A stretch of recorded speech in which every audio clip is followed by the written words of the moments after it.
Hey folks, I know I am just an old guy telling stories, but please leave a like and subscribe before we start. Let's enjoy in today's stories. Before I dive into today's stories, I want to say, disclaimer. The content presented in the video is purely for entertainment purposes only. The theories and stories discussed in this video are speculative and are not supported by any evidence or proof. Viewer discretion is advised. This all started when I was cleaning out my parents' attic last summer. My dad had passed away a few years back, and my mom recently decided to move into a smaller place. It fell on me to sift through the mountains of old boxes, faded photographs, and forgotten trinkets. Most of it was typical family stuff, yearbooks, holiday decorations, and old clothes, but one box caught my eye. It was tucked into the farthest corner, taped shut with layers of brittle masking tape that seemed older than me. Written on the top in bold black letters were the words, "Henry's things do not open." Henry was my great-grandpa, a name that had always been a whispered curiosity in my family. He had disappeared in the late 1920s, leaving behind my great-grandmother and their 2 kids. The story passed down was vague. One day, he went to work and never came home. The police chalked it up to abandonment. It was a sore topic, and most of the family avoided it entirely. Curiosity got the better of me, and I pried the box open. Inside, I found what looked like his old belongings: some letters, a pocket watch, and a worn leather journal. The journal was what grabbed my attention immediately. Its cover was cracked and dry, with pages so fragile I was afraid to touch them. Flipping through it carefully, I realized it wasn't just a diary. It was a collection of notes, strange diagrams, and what looked like instructions for experiments. At first, I thought he must have been an inventor or a scientist. Some of the sketches were bizarre: machines that looked like helmets with wires trailing off to some sort of battery, drawings of what seemed like brainwaves, and tables filled with handwritten data. I had no idea what I was looking at, but one word kept appearing over and over: MKULTRA. I'd heard of it before, some kind of government experiment in the mid-20th century, but I didn't think much of it at the time. What confused me was the timeline. MK Ultra was supposedly from the 1950s, yet this journal was clearly dated in the 1920s, long before it officially existed. The more I read, the stranger it got. Henry described being part of something he only referred to as the program. According to his notes, he was paid to participate in psychological studies that tested his memory, decision-making, and reaction times. But as the pages went on, his tone changed. Words like mind control, hallucinations, and obedience conditioning started popping up. I didn't know what to make of it, so I set the journal aside and kept digging through the box. Underneath the journal, I found something that made my stomach drop: a bundle of old, yellowed documents stamped with "Property of the U.S. Government" in bold red letters. It looked like a report, and the title was chilling: Project Oakleaf. Experimental Behavioral Modification Techniques, 1923 to 1928.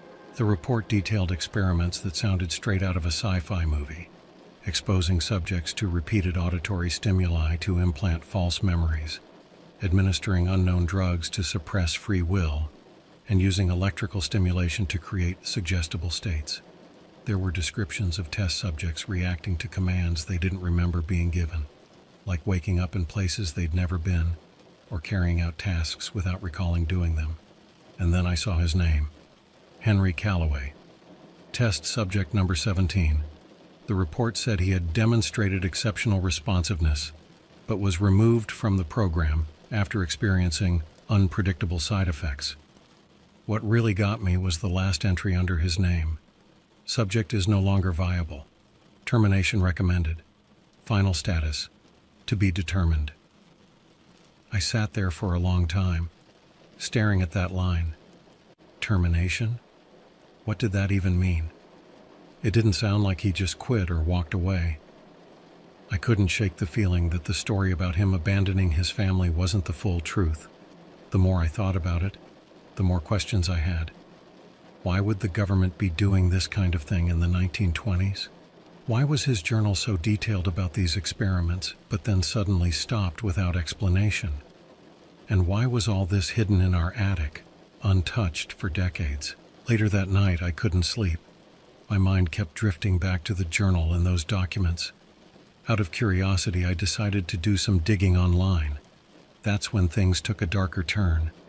Searching for Project Oakleaf brought up nothing on the regular web, so I reluctantly turned to the dark web, where I'd heard rumors of old government leaks surfacing from time to time. It didn't take long before I stumbled onto a forum discussing classified projects from the early 20th century. One post caught my eye. It was titled Oakleaf, Early MKUltra Predecessor, Rare Leaked Docs. The thread was filled with links to scanned documents, some of which matched the ones I'd found in the box. People in the comments were debating whether the project was real or just an elaborate hoax.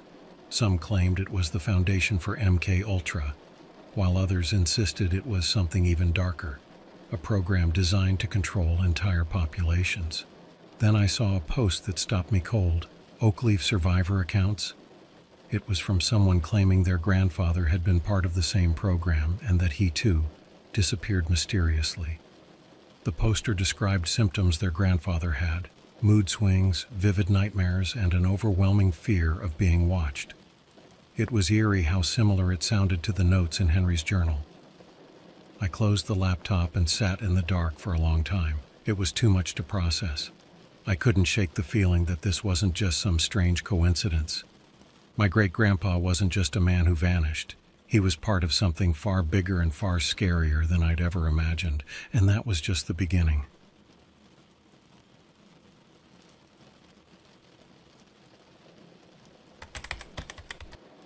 After discovering the documents and reading through the dark web forums, I couldn't shake the feeling that I needed to learn more. But where do you even start investigating something like this?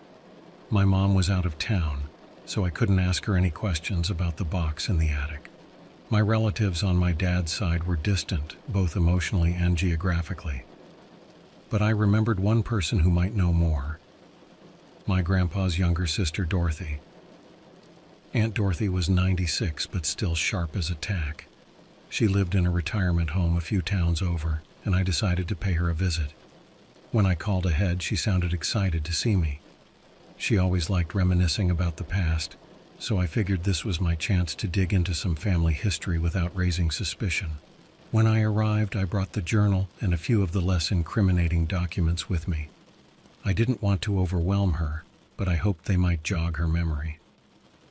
After we settled into her cozy little apartment, I gently steered the conversation toward her brother Henry. "Oh, Henry," she said, her eyes lighting up with a mix of fondness and sadness. "He was such a brilliant man, always tinkering with gadgets. But he was troubled too, always distracted, always chasing something none of us could see." "What do you mean by troubled?" I asked, trying to keep my tone casual.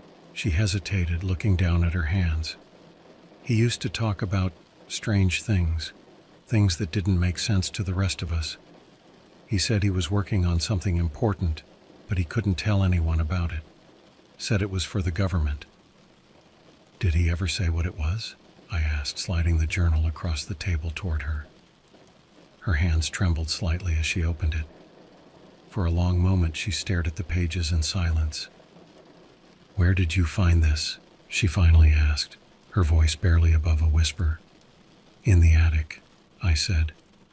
"Mom said it was in one of his old boxes." She shook her head.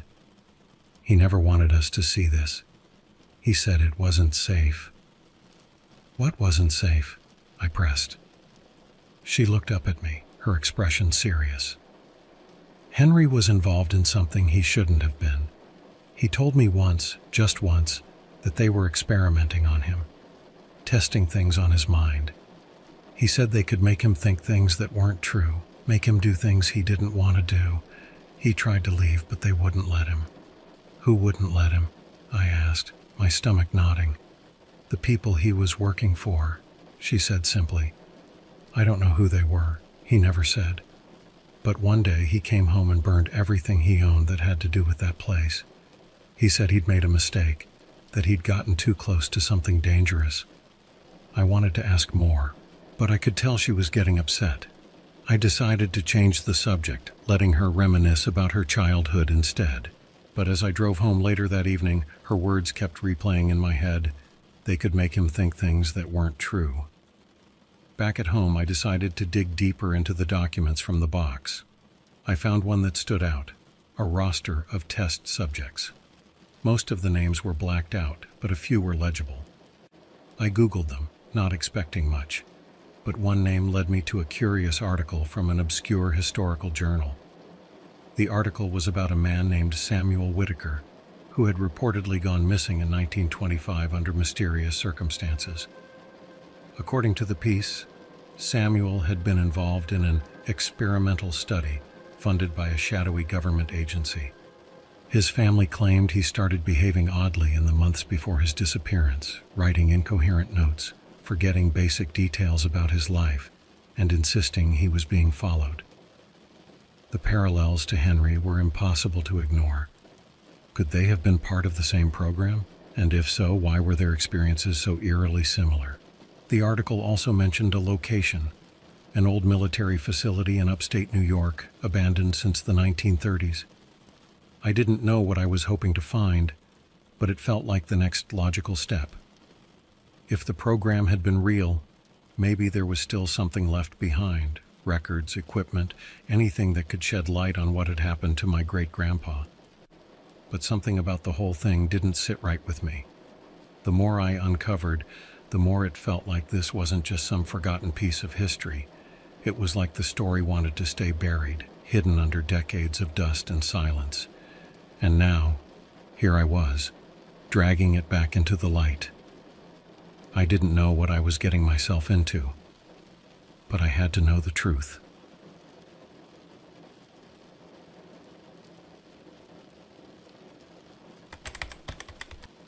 The article about the military facility in upstate New York stuck with me. Something about the specificity of its location made it feel less like an urban legend and more like a puzzle piece waiting to be connected. After a few days of debating whether I was ready to dive deeper, I finally decided to make the trip. I told myself it was just curiosity, but in truth, it felt personal. This wasn't just some random conspiracy. This was about my family, about Henry. The drive upstate was uneventful, though the further north I went, the more desolate the surroundings became. By the time I reached the site, I felt like I'd stepped back in time. The facility wasn't marked on any maps, but the coordinates in the article led me to a crumbling structure hidden behind overgrown trees. A rusted gate with a faded government seal still hung loosely on its hinges. It didn't scream mind control experiments, but it was eerie in its own way. The building was in worse shape than I expected. The roof had partially caved in, and most of the windows were shattered, leaving jagged edges that looked like teeth. The inside was damp, with patches of moss creeping up the walls. Despite the decay, there were signs that this place had once been important. Faded signs with technical labels, broken furniture that looked military issue, and scraps of paper scattered across the floor. I wandered cautiously, unsure of what I was even looking for. Most of the rooms were empty, but in one corner of the building, I found what looked like an old archive room. Shelves lined the walls, though most were bare. What little was left looked like scraps of a forgotten history. Memos, blueprints, and a few yellowed photographs of men in lab coats standing beside machines I couldn't begin to identify. One document caught my eye. It was tucked into the corner of a drawer, its edges curling from age. The title read, Preliminary Findings, Cognitive Reconditioning Trials. Flipping through it, I found references to experiments involving auditory stimuli and neural disruption. The language was dense and technical, but a few sentences stood out, especially this one. Subject responses indicate susceptibility to implanted suggestions after prolonged exposure. Behavioral changes persist beyond the trial period, raising concerns regarding long-term psychological effects. It was chilling, but also oddly validating. Henry's journal described experiences that matched what this document was saying. He wasn't just paranoid, he was part of something real. Then I noticed something else. In the back of the archive room behind a toppled shelf was a locked metal cabinet. It was scratched and dented but still intact. I spent the next 20 minutes trying to pry it open with a piece of broken pipe I found nearby. When it finally gave, the contents inside made my heart race, not because they were dangerous, but because they were deeply personal. Inside was a stack of files, and the top one had a name I recognized immediately. Henry Calloway, subject number 17. I sat down right there on the floor and started reading. The file was detailed, listing dates, test protocols, and observations. It confirmed much of what I'd already learned. Henry had been part of a program testing behavioral modification techniques, but the file went deeper, describing specific experiments he'd undergone. One of them involved being placed in a sensory deprivation chamber for extended periods while listening to repeated audio loops. Another described induced dream states, where test subjects were shown images designed to evoke specific emotions. But what struck me most was the final entry. It simply read, "Subject demonstrated signs of cognitive resistance. Transferred to Phase 2. Status, pending review." Phase 2? I had no idea what that meant, but it didn't sound good. If Henry had been transferred, why did he disappear? What happened to him after that? As I sifted through the rest of the cabinet, I found more files with names I didn't recognize. Each one told a similar story. Subjects recruited under the guise of psychological studies, subjected to bizarre experiments, and then removed from the program without explanation. Most were labeled status terminated, but a few had the same pending review note as Henry's. I couldn't shake the feeling that these people, my great-grandpa included, had been used and discarded, their lives erased from history. The documents painted a picture of a program more sinister than I'd imagined, one that didn't just end with its subjects, but left behind a legacy of unanswered questions. By the time I left the facility, the sun was setting. I hadn't found all the answers I wanted, but I had more than I'd started with. The question now was what to do with it all. I didn't know who I could trust with this information, or if it even mattered anymore. The program was long gone, its remnants buried in forgotten archives and crumbling buildings. But as I drove home, one thought kept nagging at me. If this is what they were doing back then, what's happening now?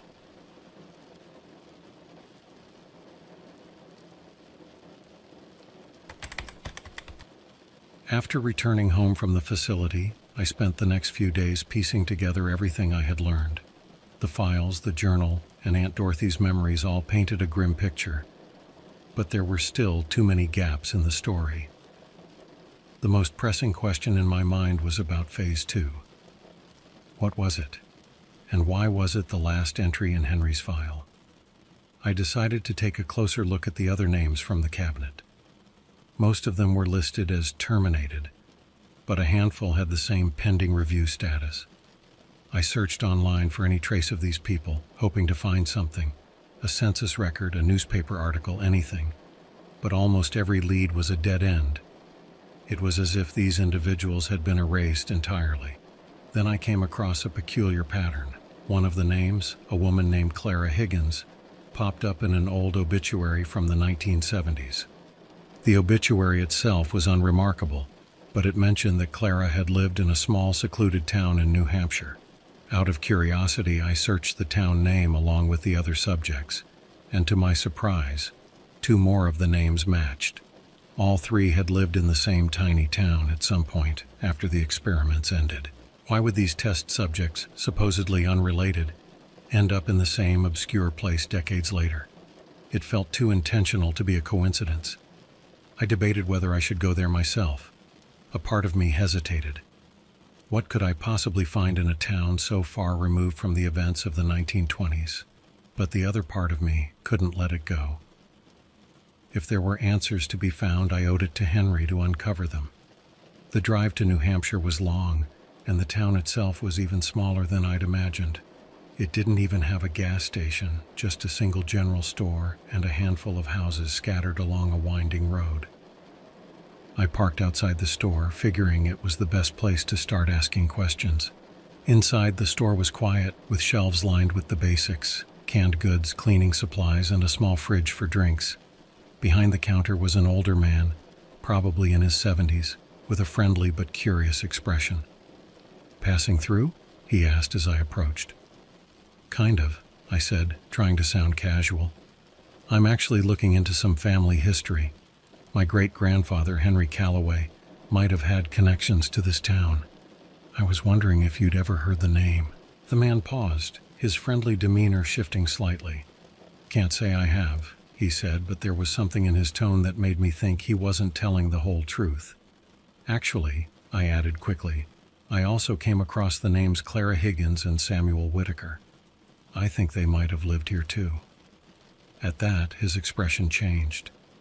It wasn't fear exactly, more like unease. He leaned in slightly and said, "Those are old names around here. Not many folks left who'd remember them, but you might want to talk to Mrs. Beatrice. She's the unofficial historian of the town." He gave me directions to a small house near the edge of town, and I thanked him before heading out. Mrs. Beatrice turned out to be a spry woman in her 80s, sharp-eyed and curious. When I mentioned the names, her face lit up. "Oh, I remember Clara," she said, ushering me inside. "She was a quiet woman, but kind. Samuel, too. He worked at the post office for a few years. Why do you ask?" I explained that I was researching a government program they might have been involved in, careful not to mention mind control or anything too outlandish. Her expression turned serious as she listened. "I always thought there was something different about them," she said. "Not in a bad way, mind you, just different. They were all so private, kept to themselves. But they seemed to have this unspoken connection, like they knew something the rest of us didn't." "Did they ever talk about where they came from or why they moved here?" I asked. She shook her head. "Not really.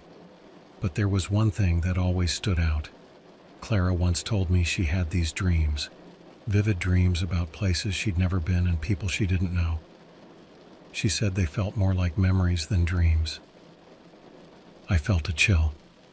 Not fear, just the weight of her words.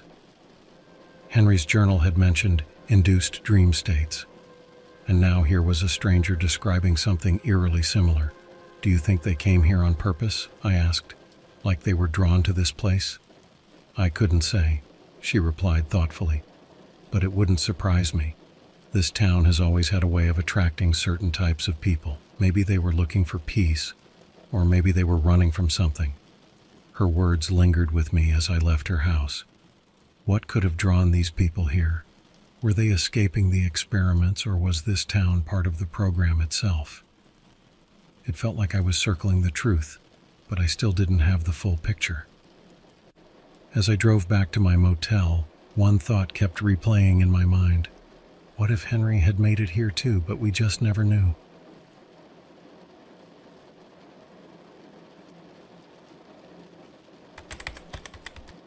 The conversation with Mrs. Beatrice left me with more questions than answers. Something about her words, how Clara's dreams felt more like memories, made me realize there was more to this than just coincidence. As much as I wanted to believe Henry might have found his way to this quiet town, the lack of any record of him kept nagging at me. That night, back at my motel, I laid out everything I'd collected so far: Henry's journal, the government documents, and the notes I'd taken from my conversations. The pieces didn't fit neatly together, but they all pointed to one unsettling truth. Whatever the program had been, it didn't just stop. It had left a mark on its subjects, one that lingered long after the experiments ended. I decided to revisit the files I'd found in the archive at the facility. One of the names, Robert Mackey, hadn't seemed important at first, but something about it stuck in my mind. Unlike the others, his file didn't have a terminated status or even pending review. It simply said, transferred, location classified. That single word, classified, felt like a thread waiting to be pulled. I searched for his name online, expecting to hit another dead end, but to my surprise, I found an old newspaper article from 1946. It was about a man named Robert Mackey, who had been institutionalized for claiming he worked on top-secret government projects involving mind control. The article dismissed him as a conspiracy theorist, but the timing and details matched perfectly. The article mentioned the institution's name, and with a bit more digging, I learned it was still operational, though under a different name. It wasn't far from the town, just a 2-hour drive east. The idea of visiting a psychiatric facility to ask about a man who'd been dead for decades felt absurd, but I was too far down the rabbit hole to stop now. The next morning, I made the drive. The facility was modern and unremarkable, a far cry from the eerie, crumbling building I'd explored before. I walked in, unsure of what to expect, and asked the receptionist if they had any historical records. She gave me a skeptical look, but eventually directed me to an office where an older gentleman introduced himself as Dr. Whitman, the facility's director. When I mentioned Robert Mackey, his expression shifted slightly. "That's a name I haven't heard in a long time," he said. "Why are you asking about him?" I explained carefully that I was researching a government program from the 1920s and believed Mackey had been a part of it. To my surprise, he didn't laugh or dismiss me. Instead, he leaned back in his chair and said, "You're not the first person to come looking for answers about that era." He pulled out a dusty file from a locked cabinet, one clearly marked as archival material. Inside were notes from Mackey's time at the institution. Most of it was standard psychiatric records, but one page stood out. It was a transcript of an interview where Mackey described his experiences in the program. "They used sound," the transcript read. "Rhythms, voices, patterns you couldn't ignore. At first it was like they were inside your head, but then you couldn't tell if the thoughts were yours or theirs." The description was disturbingly close to what Henry had written in his journal. More chillingly, Mackey claimed the experiments hadn't ended. "They moved us," he said, "scattered us like seeds, but they never stopped watching." Dr. Whitman closed the file and looked at me. Mackey was a troubled man, but I don't think he was entirely wrong. The government has a history of burying programs like this. If your great-grandfather was involved, it's likely he went through similar things. The conversation left me with a sense of closure, but also a lingering unease. Henry's disappearance, the documents, the strange connections, they all pointed to a truth I'd never fully uncover. The program's subjects had been scattered, their lives forever altered, but their stories lived on in fragments hidden in journals and archives whispered about in small towns. As I drove home, I thought about Aunt Dorothy, about her memories of Henry as a man both brilliant and troubled. I thought about Clara and Samuel, drawn to a quiet town as if seeking refuge from a past they couldn't escape. And I thought about Mackey, institutionalized for telling a story no one wanted to believe. In the end, I realized this wasn't just Henry's story. It was the story of countless others whose lives had been shaped by forces beyond their control.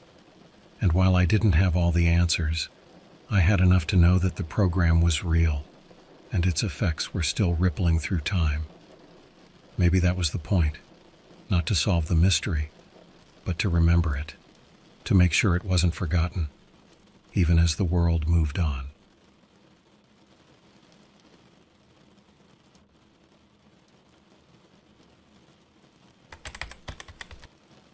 Let me start by saying I'm no conspiracy theorist. I'm just your average guy who spends too much time online, mostly browsing forums and watching documentaries. My fascination with unsolved mysteries and unexplained phenomena probably comes from too many evenings spent with my grandpa, listening to his stories of the uncharted and unknown. So, when I stumbled upon a set of files purported to be declassified documents from the FBI about extraterrestrial activities in Antarctica, you can bet I was hooked. It all began on a lazy Sunday afternoon. I was deep diving into a forum known for sharing declassified government documents, anything from boring tax audits to juicy diplomatic cables. It's a treasure trove for someone like me who loves piecing together puzzles from the past.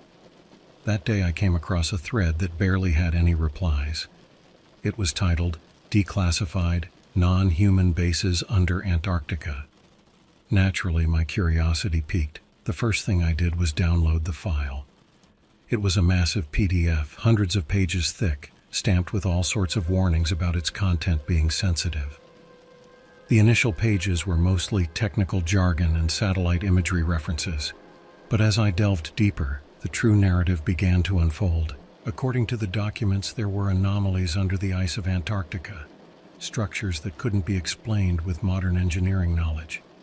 These were not just random glitches seen on satellite images. These were detailed accounts backed with coordinates, internal reports from expeditions, and even blurred photos of entrances leading under the ice, shielded from the casual observer.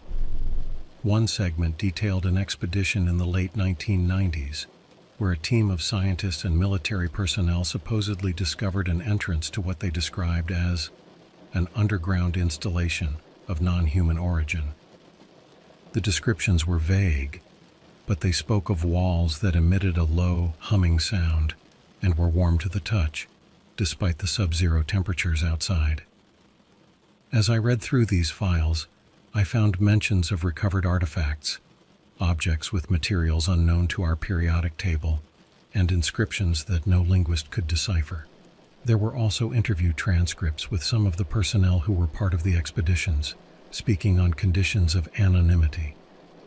They talked about experiencing disorientation, a loss of time, and a sense of being watched, though not in the typical menacing way, more like being studied perhaps.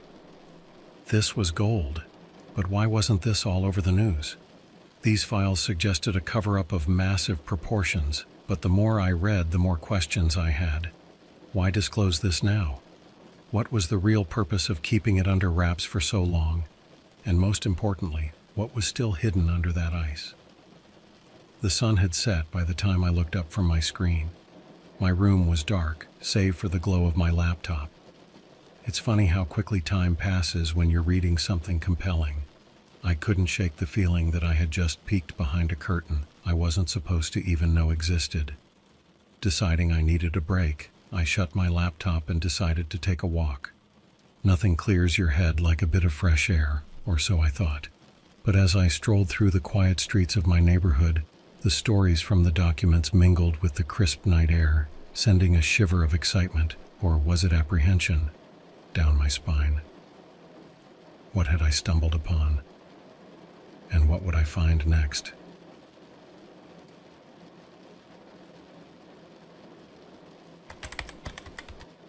After my evening walk, my mind was racing with thoughts of the declassified files. I couldn't just sit on this information. I needed to know more. The next day, I opened the documents again, this time focusing on the expedition logs and artifact descriptions that I had only skimmed before. The logs were more detailed than any fictional adventure log I could imagine. They were written by Dr. Helen Ames, a geologist who led the second expedition to the site. According to her account, the team descended into the underground structure through a tunnel that seemed to have been carved out with precision beyond our contemporary capabilities. The tunnel walls were smooth and emitted a faint blue glow, providing a natural light source as they ventured deeper into the unknown. Dr. Ames described their discovery of a large chamber, the center of which held a circular platform. Around the platform were various artifacts, each placed at equidistant points from each other, forming a perfect circle.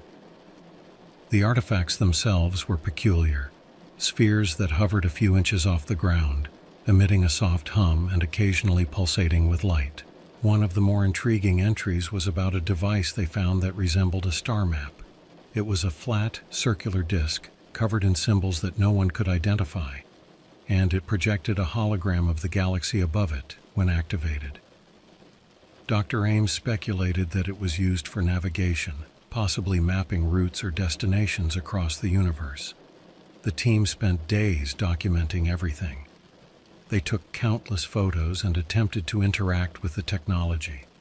Some devices were responsive, while others remained inert, as if waiting for a specific command or presence. Dr. Ames noted that despite the overwhelming discoveries, there was a stark absence of any biological remnants or signs of current habitation. It was as if the creators had long abandoned this outpost. Each log entry was methodical and filled with a sense of wonder. Yet, amidst this scientific detachment, Dr. Ames occasionally expressed a personal note of awe and an almost reverential tone towards the craftsmanship and complexity of the installation. It was clear that this experience had profoundly impacted her. As I absorbed the gravity of their findings, I found myself distracted by the lack of public knowledge or discourse about such significant discoveries. Why was there no follow-up mission? What happened to the artifacts? The files mentioned that all findings were transported to an undisclosed location for further study, and then the trail went cold.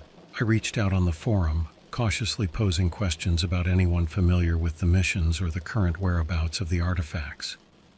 My post was met with silence. Then, a few generic responses lacking any real information. It seemed that this was a topic few knew about or were willing to discuss openly. That night, as I lay in bed, I realized that the implications of such a discovery were immense. We were not alone, or at least we had not been. The technology alone could change the world, but it also posed countless questions. Who built this? What were their intentions? And why did they leave?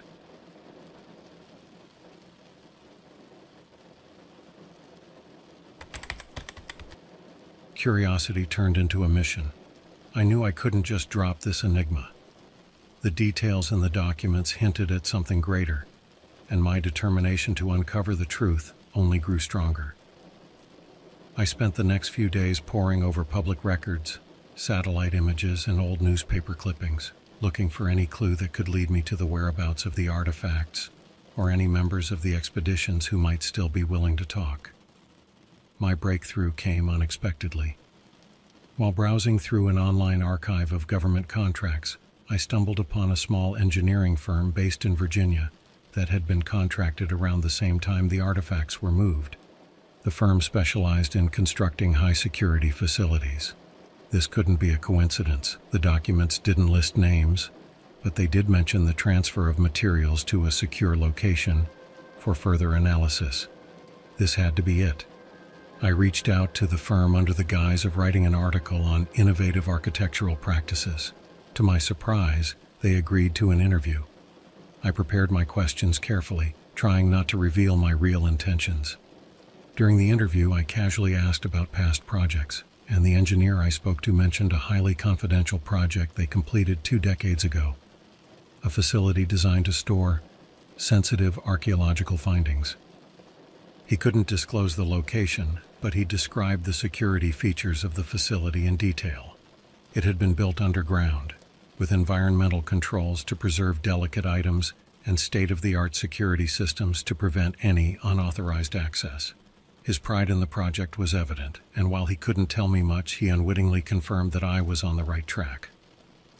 With the potential location in mind, I dove back into my research, now focusing on any government-owned lands or restricted areas in Virginia that could house such a facility. The search was exhaustive and frustrating, as many details were protected under national security laws. However, through a mixture of luck and relentless searching, I identified a small, unremarkable piece of government land in rural Virginia. It was heavily guarded, with no specific information available, which made it even more suspicious. Why would such a nondescript area need such high security unless it was hiding something? Determined to see it for myself, I planned a trip under the pretense of visiting nearby historical sites.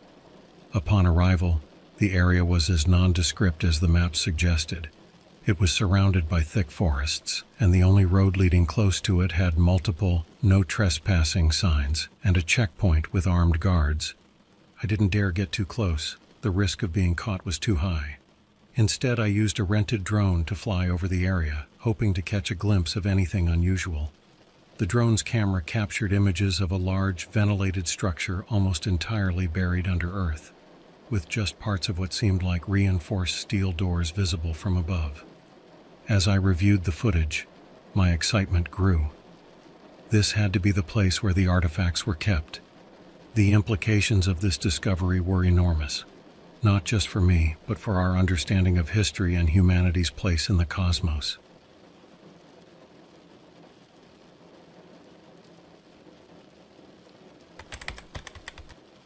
After capturing the footage of the hidden facility, I found myself at a crossroads. The information I had gathered was potentially world-changing, but I also knew that releasing it carelessly could have unforeseen consequences.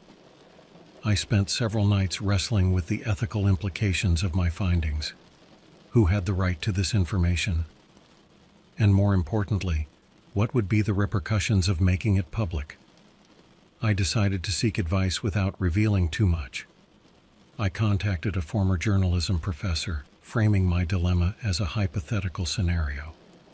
She advised caution, emphasizing the responsibility to consider the broader impact of disclosing sensitive information. Her words resonated with me, reminding me that this wasn't just about satisfying public curiosity. It could potentially affect global diplomatic relations and even our understanding of humanity's place in the universe. With that perspective, I took a step back to reassess my approach. Instead of going public with the information, I reached out privately to a select group of academics and researchers who had spent their careers studying extraterrestrial phenomena and government transparency. I shared parts of the data, keeping the source of the information anonymous, and asked for their insights. The responses were mixed, but one in particular stood out. Dr. Emily Rosenthal, a respected anthropologist and advocate for open science, expressed a deep interest in the findings. She agreed that while the potential for public panic or misuse of the information was significant, the scientific community had a duty to pursue the truth, albeit carefully and responsibly. Dr. Rosenthal suggested setting up a private symposium where experts from various disciplines could review the data and discuss the next steps in a controlled, secure environment. The goal would be to develop a plan for gradually introducing the information to the public in a way that was informative and reassuring, rather than sensationalistic. Encouraged by her approach, I began organizing the symposium. It was a daunting task, coordinating with top-tier scientists, securing a confidential venue, and ensuring that all communications were encrypted and private. The preparation took months, but finally the day arrived. The symposium was held at a discreet location, with no external signs of the significant discussions happening inside. As I presented the declassified documents and drone footage, I could see the mixture of skepticism and awe on the faces of the attendees. The ensuing discussion was intense, with debates about the implications of the artifacts, the technology, and the ethical considerations of further explorations and disclosures. By the end of the symposium, we had drafted a preliminary framework for further research and a phased approach to public disclosure.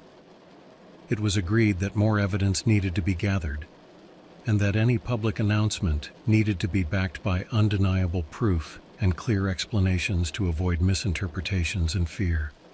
As I left the symposium, I felt a mix of relief and anticipation.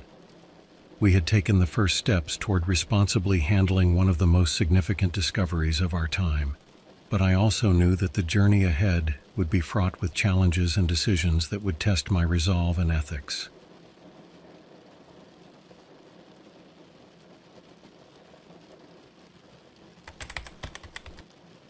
Months had passed since the symposium, and the initial excitement had given way to a complex blend of frustration and cautious progress. The group of experts I had assembled worked diligently, conducting deeper analysis and planning how we might safely reveal the truth about the Antarctic findings. However, despite our best intentions, the path forward was anything but smooth. We had agreed to start with small academic papers aimed at subtly introducing the concepts found in the declassified documents. The response from the broader scientific community was initially one of intrigue and curiosity. But as we prepared more detailed disclosures, unforeseen obstacles began to arise. First, there was a significant data breach. an unknown hacker group accessed some of our preliminary research papers, leaking them online without context or explanation. The reaction was immediate and overwhelmingly negative. Conspiracy theorists twisted the information, creating sensational stories that spread like wildfire across social media platforms. The public reaction ranged from dismissive scoffing to outright panic. The backlash was severe. Media outlets picked up the story, framing it as an elaborate hoax or dangerous misinformation. Critics accused us of scientific malpractice, calling into question our methods and motives. The academic integrity of some team members was scrutinized, leading to suspensions and investigations. As the coordinator of the symposium, I faced the brunt of the criticism. My credibility was shattered, and my motives were painted in the darkest colors. I received threatening emails daily, and my career, which I had built on promoting scientific understanding and openness, seemed to crumble overnight. Feeling the weight of the world on my shoulders, I attempted to organize a press conference to clarify the situation and provide solid evidence to support our claims. However, just days before the scheduled conference, disaster struck again. A key member of our team, Dr. Rosenthal, who had been a vocal supporter of our mission, suddenly retracted her support. She publicly denounced the findings, claiming that the evidence was inconclusive and that she could no longer be part of what she termed a misguided pursuit. Her defection was a devastating blow. Rumors swirled that she had been pressured or threatened into distancing herself from the project, but nothing could be confirmed. The press conference turned into a spectacle of hostility. Instead of presenting our findings and educating the public, we were met with accusations and disbelief. The event did more harm than good, leading to a public relations disaster. Funding dried up, and several researchers withdrew from the project, fearing for their professional and personal well-being. In the aftermath, our group disbanded. The once promising venture into unveiling a hidden truth about human history and extraterrestrial contact had turned into a cautionary tale about the dangers of pushing against the boundaries of conventional understanding. Now, reflecting on the ruins of my career and the shattered dreams of what could have been a monumental discovery, I find myself isolated, discredited, and haunted by the thought of what was buried under the ice. The truth, it seems, is something the world is not yet ready to handle, and my attempt to bring it to light had cost me everything. The files about alien bases under Antarctica remain, hidden from public view, mired in controversy and skepticism. Perhaps one day the world will be ready to believe and understand. But for now, the truth remains just out of reach, obscured not by ice or distance, but by fear and human fallibility.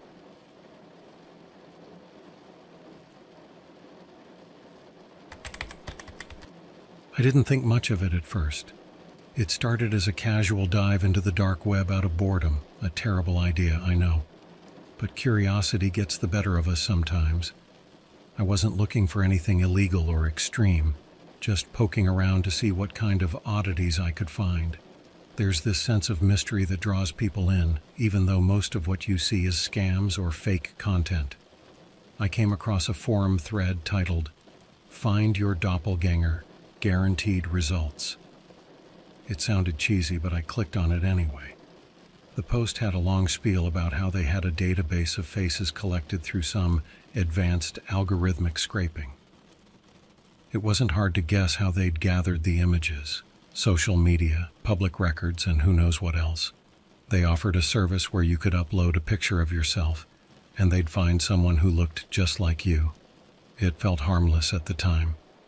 I figured it was a gimmick, maybe a cheap way for someone to gather more photos, but part of me was curious. What if it actually worked? So I uploaded a selfie. I didn't use anything recent, just a random photo from years ago. Within minutes, I got a notification. We found a match. I clicked the link, expecting a generic stock photo or something. Instead, I saw a man sitting at a table in what looked like a dimly lit room. The angle was a little off, but the resemblance was uncanny. He wasn't just similar, he was identical. Same jawline, same crooked smile, even the faint scar above the eyebrow I got when I was 7. His hair was a little shorter than mine, but other than that, it was like staring into a mirror. I couldn't shake the weirdness of it. It wasn't just the looks, it was the way he held himself, the way he tilted his head slightly to the right, like he was waiting for someone to finish a sentence. I'd never met anyone who mirrored me so perfectly. The photo came with a brief description, live feed available. Click to view. I hesitated. A live feed? That was taking it too far. But curiosity got the better of me again. When I clicked, the screen changed to a video. The guy, my doppelganger, was sitting there sipping coffee from a mug. He was reading something, occasionally scratching his nose in a way that felt familiar. The background didn't give much away. There was a bookshelf, a lamp, and a framed picture on the wall, but nothing that screamed a specific location. And then he did something that made my stomach drop.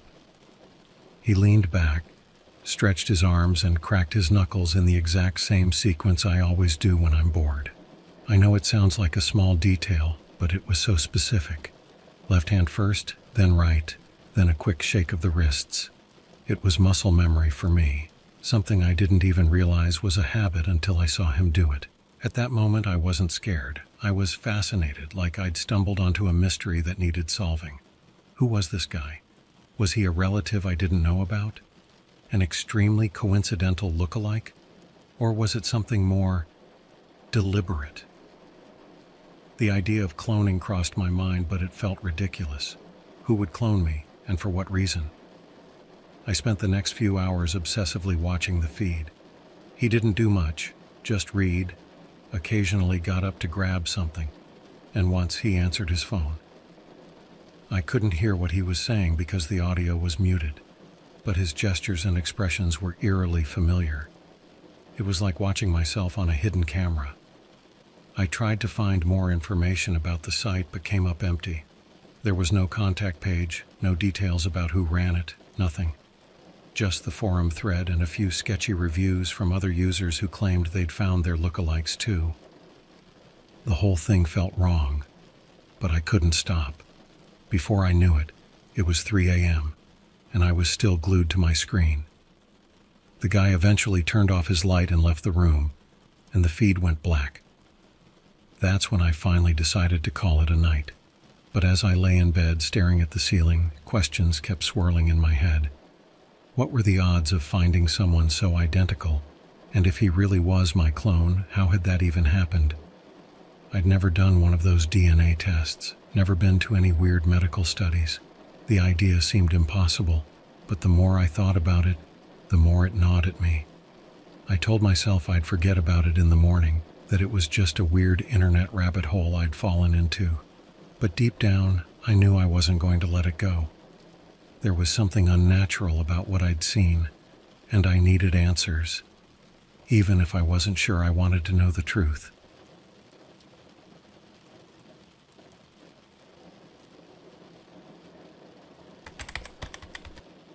I woke up the next morning, groggy but restless.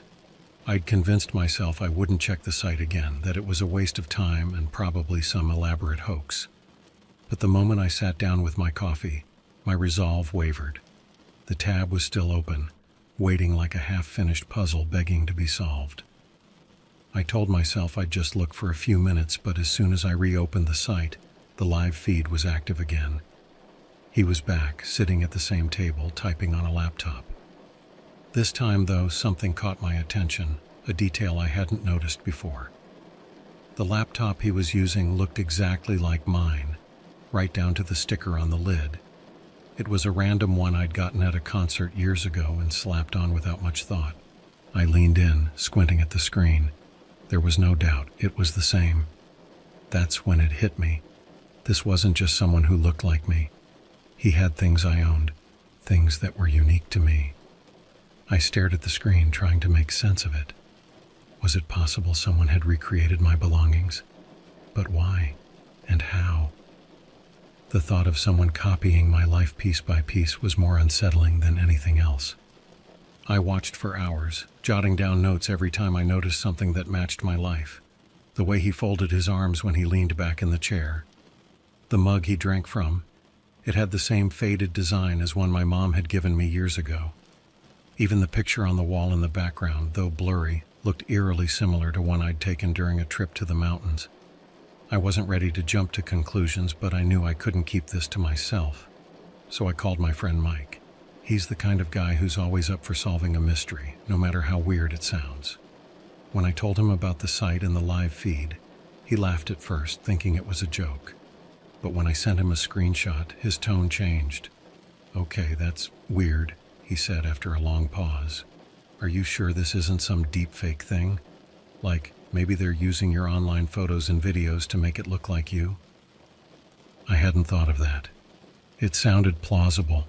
There's no shortage of stories about AI-generated videos and images these days. But there was something too organic about this. The way he moved, the little quirks that were too specific to me. It didn't feel manufactured. Mike suggested I stop watching and report the site, but I couldn't let it go. I needed answers, and I figured the only way to get them was to dig deeper. I spent the rest of the day combing through the forum where I'd found the site. Most of the threads were garbage, cryptic posts about conspiracy theories and random users claiming they'd found their doubles. But one comment stood out. It was from someone who said they'd found their doppelganger on the site too. They mentioned noticing things in the background of the feed that matched their own home. I messaged them, hoping to get more details, but the account had been deleted.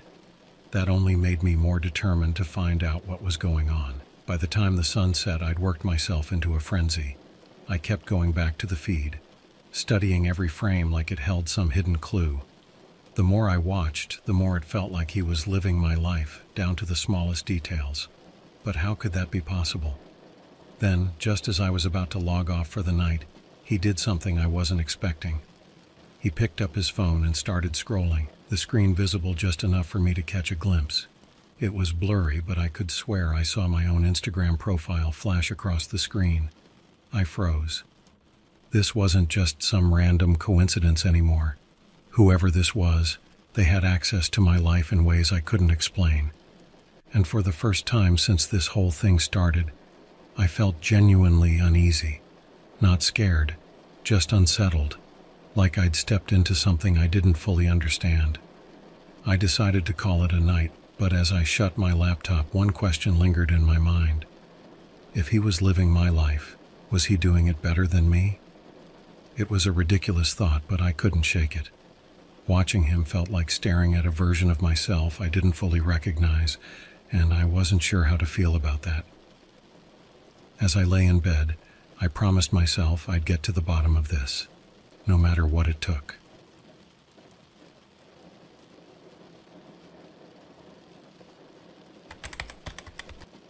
The next day I decided it was time to take action. Watching the feed wasn't enough. I needed to figure out where this was coming from. I didn't know much about cybersecurity or tracking websites, so I did what anyone would. I Googled it. Most of what I found was way over my head, filled with technical jargon about IP addresses and proxies. But one forum suggested using a tool to trace the origin of a site. It wasn't perfect, but it was a start.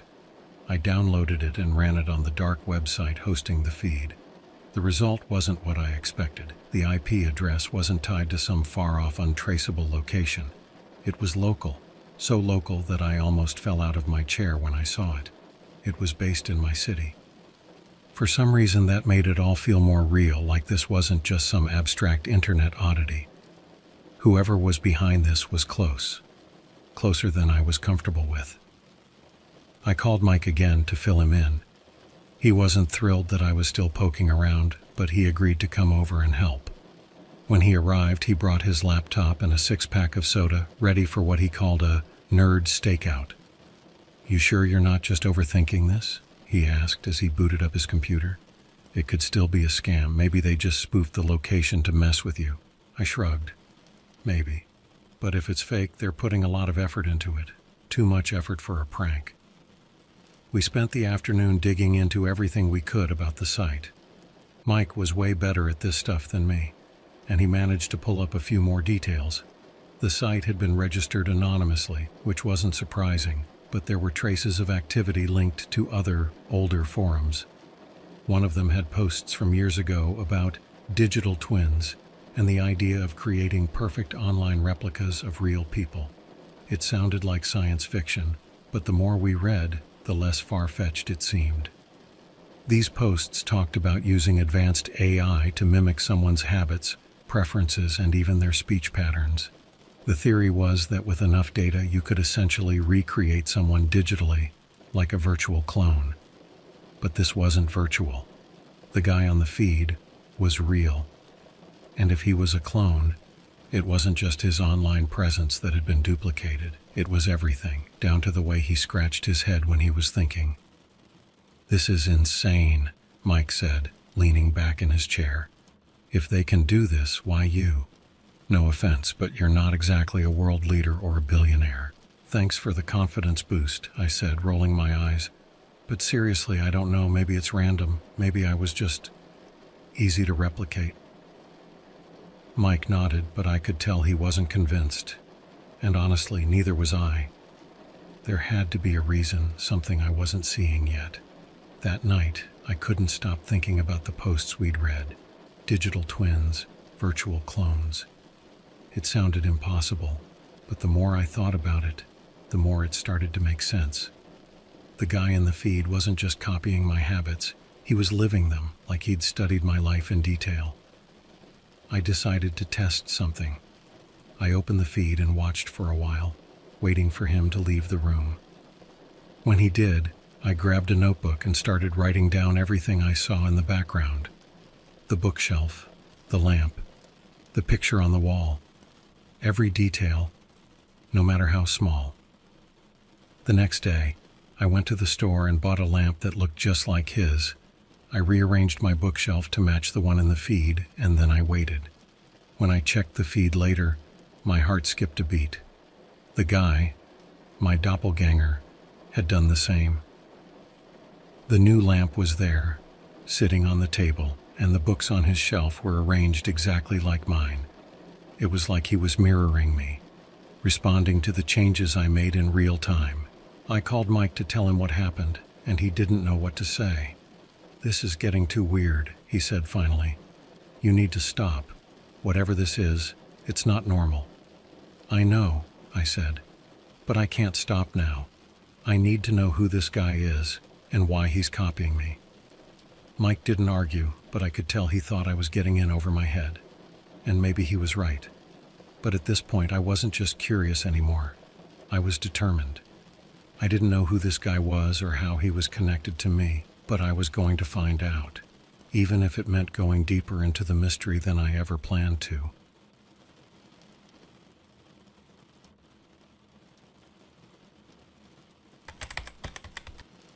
After the lamp incident, it felt like there was no turning back. Whoever this person was, they weren't just copying me. They were syncing with me in ways that didn't make sense. I needed to confront this head on, but I had no idea how. That's when I remembered something, the framed picture in the background of his feed. It wasn't much to go on, but it was something. I took a screenshot and zoomed in as much as I could. The resolution wasn't great, but I could make out a landscape, a dense forest with a small wooden cabin in the distance. Something about it felt oddly familiar. I couldn't shake the feeling that I'd seen it before, maybe during a family trip or in an old photo album. I called my mom.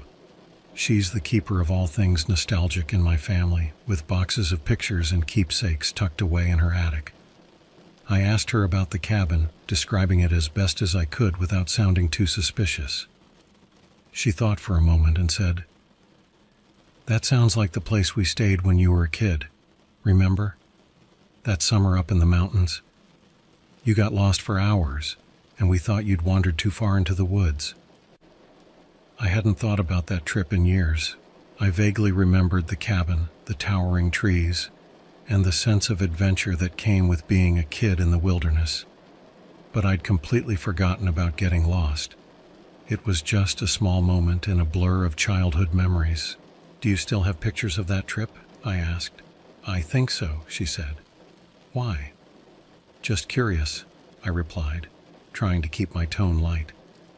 I was reminiscing about it the other day. She said she'd dig through the boxes and let me know if she found anything. Meanwhile, I couldn't stop thinking about the connection. Why would the cabin from my childhood show up in the background of this guy's feed? Was it just a coincidence, or was there something deeper at play? Later that evening, my mom sent me a photo. It was a grainy snapshot of the cabin, almost identical to the one in the feed. My chest tightened as I compared the two images. There was no doubt they were the same place. I told Mike about it, and for the first time he didn't have a snarky comment or a rational explanation. "That's unsettling," he admitted.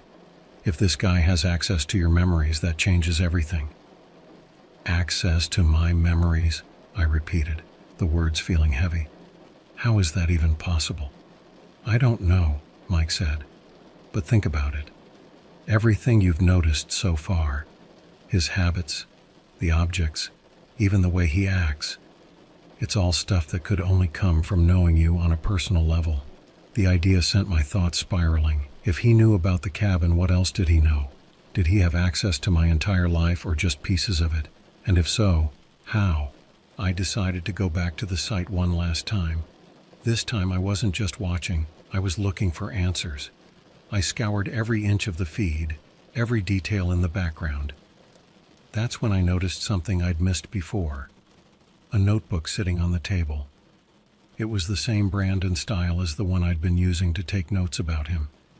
And sticking out from between the pages was a receipt. I leaned closer, trying to make out the details.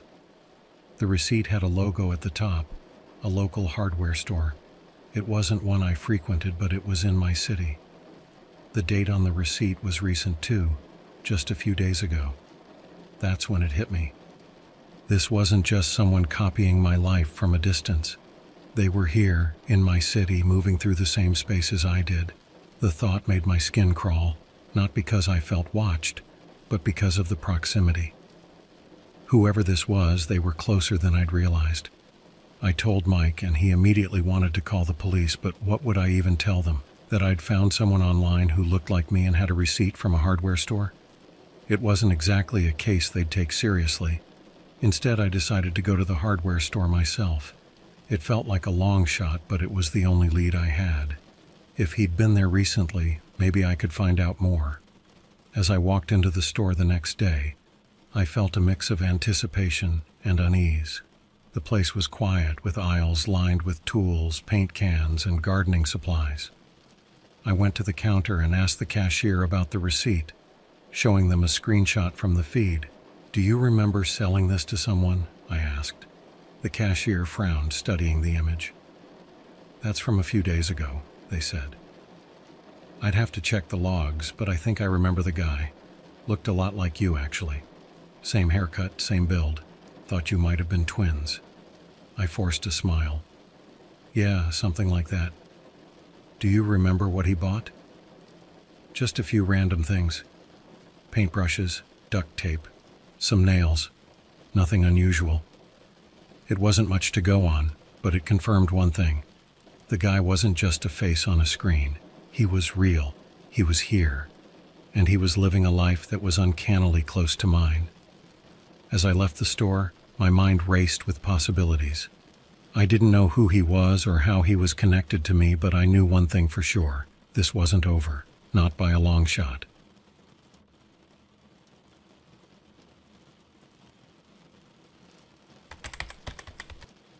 I spent the rest of the day turning the hardware store visit over in my mind. The receipt, the doppelganger's purchase, the cashier's comment, it all confirmed something I'd been trying to avoid admitting. Whoever this guy was, he wasn't just mimicking me from afar. He was physically present in my life, walking the same streets and visiting the same places.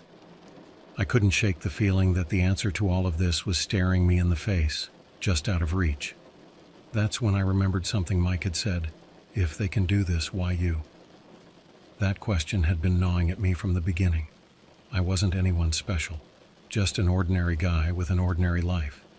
But the more I thought about it, the more I realized that might be the point. I was ordinary, forgettable, a perfect candidate for some kind of experiment that no one would notice or question. I decided to check the dark website one last time. By now, the live feed felt like an old habit, something I couldn't stop even if I wanted to. But this time, there was something new. The camera angle had changed. Instead of the usual wide shot of the room, it was zoomed in on the desk. My doppelganger was sitting there, writing in a notebook. It looked familiar. Too familiar. I leaned closer, squinting at the screen, and my stomach tightened. The notebook he was writing in was mine. Not just similar, it was mine. The same creases, the same worn edges, even the same doodle I'd scribbled on the back cover during a boring meeting. I hadn't left it anywhere unusual. It had been sitting on my desk at home. How did he have it? I immediately checked my desk, heart pounding. The notebook was gone.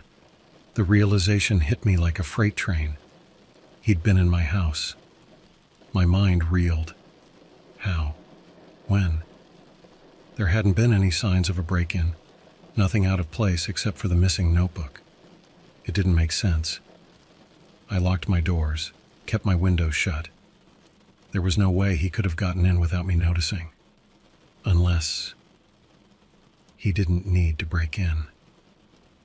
The thought sent a chill through me. Not the kind of dramatic movie-style fear, but a quiet, sinking feeling of dread. What if he had access to me in ways I couldn't comprehend? What if this wasn't just about someone copying my life, but someone being part of it? I grabbed my phone and called Mike, trying to explain through my jumbled thoughts. He listened quietly, and when I finished, he said something that stopped me cold. "You said the site's feed mirrors your actions, right?" He asked. "Yeah," I said. "What if it's not just the feed? What if everything he does is connected to you?" I didn't understand at first, but then it clicked. What if this wasn't about him copying me?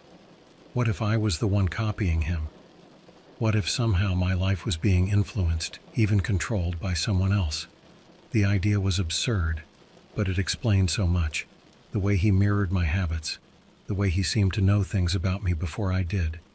What if my memories, my actions, even my choices weren't entirely my own?